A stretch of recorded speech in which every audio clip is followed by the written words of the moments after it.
Hi, welcome to Business Breakfast. இன்றைய idea, give the product away. தயாரிப்பை விட்டு கொடுங்க.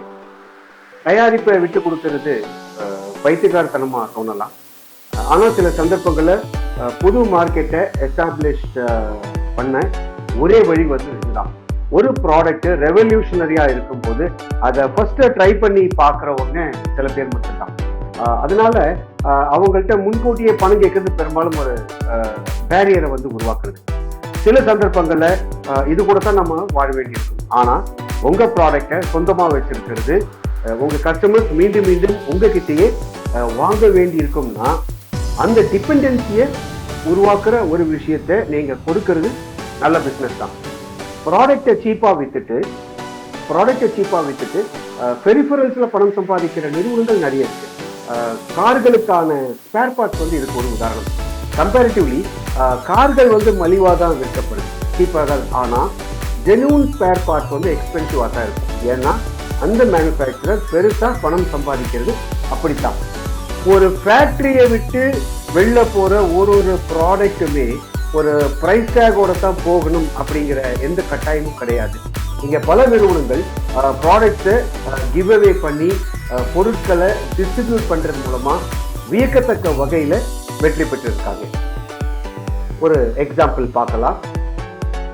King C Gillette safety razor கண்டுபிடிச்சப்போ அவர் ஒரு பாட்டில் கேப் மேனுஃபேக்சர் கிட்ட ஒரு சேல்ஸ் பர்சனா இருந்தார்.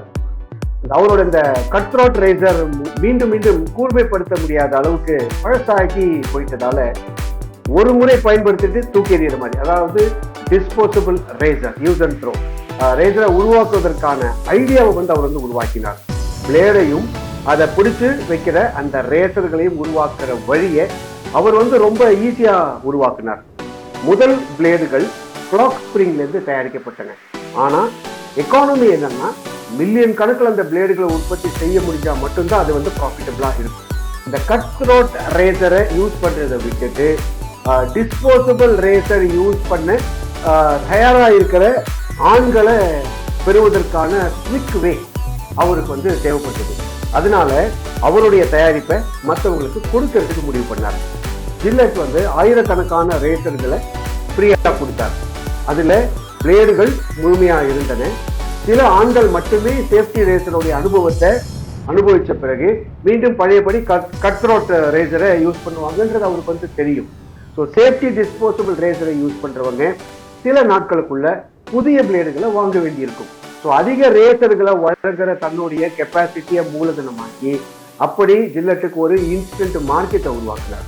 காலப்போக்கில் ப்ராடக்ட்ஸ் மார்க்கெட்ல எஸ்டாப்ளிஷ் ஆனதுமே ஃபர்ஸ்ட் டைம் யூசர்ஸ் தங்களுடைய நண்பர்கள்ட்ட இந்த ப்ராடக்டை பத்தி சொல்ல தொடங்கினதுமே word of mouth publicity Gillette தன்னுடைய ரேசர்களுக்கு சார்ஜ் பண்ண தொடங்கினார். இருந்தாலும் ரேசர்கள் எப்பவுமே மேனுஃபேக்சரிங் காஸ்டை விட க்ளோஸாவோ அதுக்கு குறைவாகவோ தான் விற்கப்பட்டன. ஆனா கம்பெனி பிளேடுகளை விற்பனை செய்யறது மூலமா அதிகமான பணத்தை சம்பாதிக்கிறது. ஸோ பிளேடை உற்பத்தி செய்ய பெருசா எதுவும் செலவாகாது. அது மட்டும் இல்லை, பிரீமியம் விலைக்கும் விற்கப்படலாம். காலப்போக்கில் ஜில்லெட்டோடைய ஐடியாவை மாற்றி அமைத்த மற்ற shaving systems, for example plastic disposables எல்லாம் வந்தன. ஆனால் பேசிக் மார்க்கெட்டிங் ஐடியா அப்படியே இன்னைக்கு வரைக்கும் பயன்படுத்தப்படும். ஃபைனலா உங்களுக்கான சில எக்ஸ்ட்ரா டிப்ஸ். பெரிஃபரல்ஸ், ஸ்பேர்ஸ் இல்லைன்னா மற்ற கன்சியூமபிள்ஸ்களை வாங்குறதுக்கு லாங் டேர்ம் கமிட்மெண்ட் கொண்ட ப்ராடக்ட்ஸை ஐடென்டிஃபை பண்ணுங்க. உங்களுடைய டார்கெட் மார்க்கெட்டை டிசைட் பண்ணுங்க. ஃபியூச்சர்ல அவங்க உங்களுடைய ப்ராடக்டை பின்பற்றி வாங்க போறதில்லை அப்படின்னா எல்லாருக்கும் ஃப்ரீயா கொடுக்கறதுல எந்த அர்த்தமும் கிடையாது. அதை மைண்டில் வைங்க.